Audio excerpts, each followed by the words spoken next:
दधीची की हड्डी से गड़ कर आई, दधीची की हड्डी से गड़ कर आई, मुरली सुशोभित सज कर आई, मुरली सुशोभित सज कर आई, ईश्वर की प्रतिनिधि बन कर आई, ईश्वर की प्रतिनिधि बन कर आई, दिव्य अलौकिक भर कर आई, दिव्य अलौकिक भर कर आई। ईश्वरीय सहमति मुरली में आई, ईश्वरीय सहमति मुरली में आई, मुरली की प्रसिद्धि शिव जी में आई, मुरली की प्रसिद्धि शिव जी में आई। उपहार के तौर पर गोकुल आई, उपहार के तौर पर गोकुल आई, शिव जी मनोरथ सांवरे में आई, शिव जी मनोरथ सांवरे में आई। मुरली के धुन सुनने को आई, वाह, मुरली के धुन सुनने को आए, काम छोड़ी सब नारिन आई, काम छोड़ी सब नारिन आए रे, काम छोड़ी सब नारिन आए। नारिन बीच की सारी आई, नारिन बीच की सारी आई, मुरली मनोहर देखने आई, मुरली मनोहर देखने आई। मनमोहन तेरी मुरली में आई, वाह, मनमोहन तेरी मुरली में आई, तरुणातर बर पहाड़ों से आई, तरुणातर बर पहाड़ों से आई। अंचल वस्तुएं नृत्य में आई, अंचल वस्तुएं नृत्य में आई, जल की धाराएं रुक कर आई, जल की धाराएं रुक कर आई, जल की धाराएं रुक कर आई। जड़ चेतन सारी रुकने को आई, जड़ चेतन सारी रुकने को आई, समोहिनी तान सुनने को आई, समोहिनी तान सुनने को आई। दिव्य अलौकिक सुनने को आई, दिव्य अलौकिक सुनने को आई, नदियाँ सारी रुकने को आई, नदियाँ सारी रुकने को आई। पति संग सोई राती उठे चुप आई, वाह, पति संग सोई राती उठे जग आई, पति संग सोई राती उठे चुप आई, बच्चों संग सोई जागे छुप छुप आई, बच्चों संग सोई जागे छुप छुप आई। दिन राती जो जहाँ थी वहीं से ही आई, दिन राती जो जहाँ थी वहीं से ही आई, मुरली की धुन सुनने को आई, मुरली की धुन सुनने को आई, मुरली की धुन सुनने को आई, मुरली की धुन सुनने को आई। पति संग सोई राती उठे चुप आई, बच्चों संग सोई जागी छुप छुप आई, दिन राती जो जहाँ थी वहीं से ही आई, दिन राती जो जहाँ थी वहीं से ही आई, मुरली के धुन सुन सुनने को आई। मुरली की धुन सुन सुनने को आई। मुरली की धुन सुन सुनने को आई।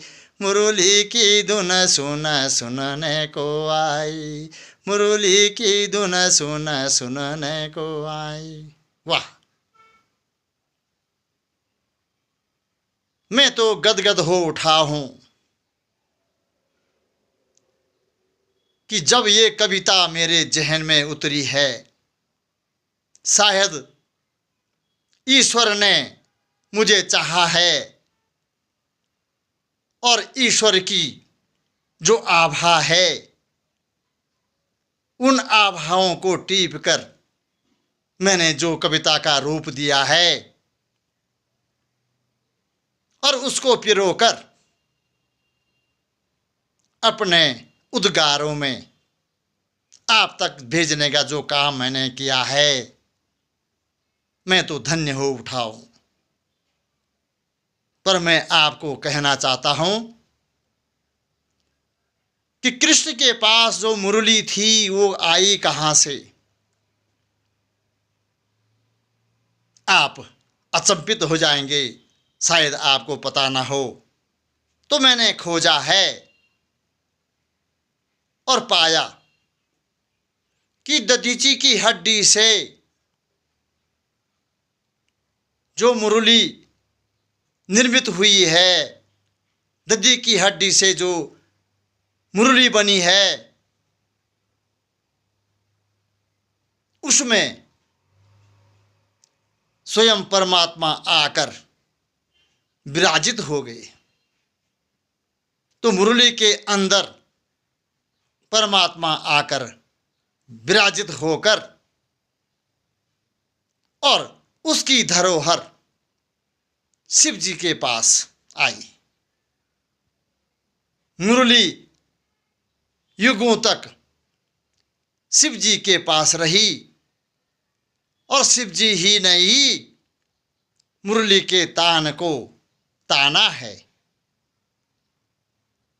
जब शंकर भगवान अपने नृत्य में, अपने रास में मुरली का वादन करते थे,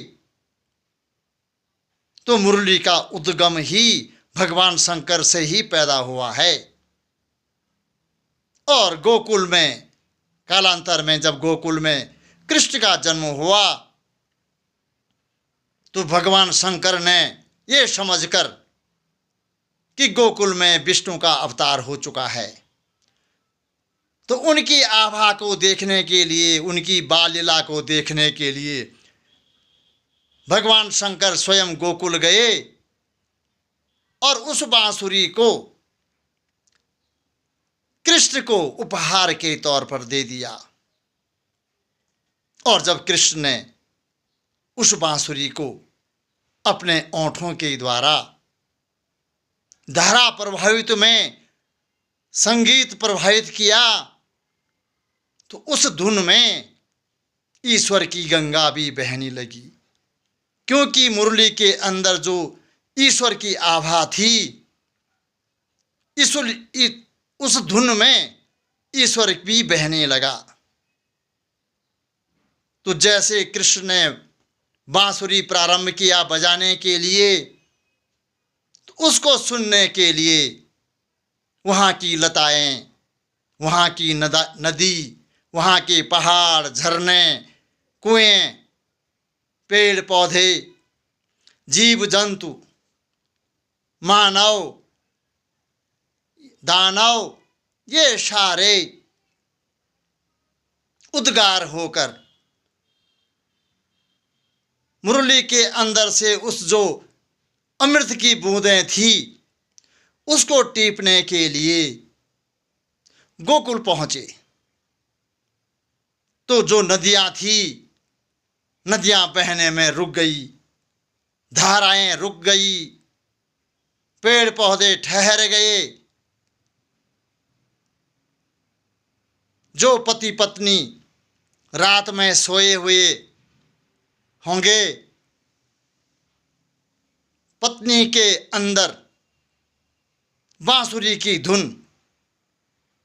गूंज उठी और वह अपने को सहन न करते हुए चुपके से उठकर बांसुरी की तरफ, जहां बांसुरी बज रही थी कृष्ण की, वहां दौड़ पड़ी।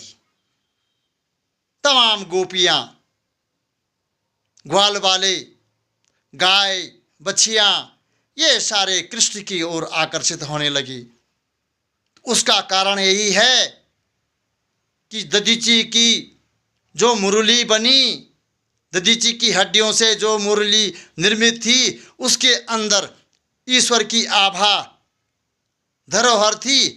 और जब कृष्ण ने उस बांसुरी को बजाई तो बांसुरी के धुन के साथ ईश्वर की जो आभा है वो भी बहने लगी। इसलिए वो अमृत की तरह धुन में बहने लगी। उसको टीपने के लिए सारे ललायत थे। और इस कविता में लिखने के लिए आज मैं भी ललायत हो चुका हूं। मैं भी अपने में गदगद हो गया कि ईश्वर ने उस मुरली में जो तान छोड़ा, उसकी धुन आज भी वायुमंडल में गूंज रही है, सारे ब्रह्मांड में गूंज रही है। बशर्ते कृष्ण आज अपने स्थान में होंगे, लेकिन वो ध्वनि आज भी यहाँ वायुमंडल के अंदर विद्यमान है। उसी को टीप कर मैंने अपनी कविता रची है। आज अपनी वाणी यहीं पर मैं विराम रखता हूँ। धन्यवाद।